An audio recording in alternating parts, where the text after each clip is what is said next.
پدر و مادر ریشه های زندگی هم.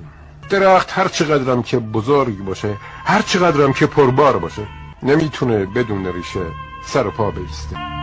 اگر پدری به فرزندش در بالا رفتن از اولین پله زندگی کمک کرد، چرا پسر در سالهای پیری که پدر در آخرین پله های نردبان رو طی میکنه مراقب پدر نیست؟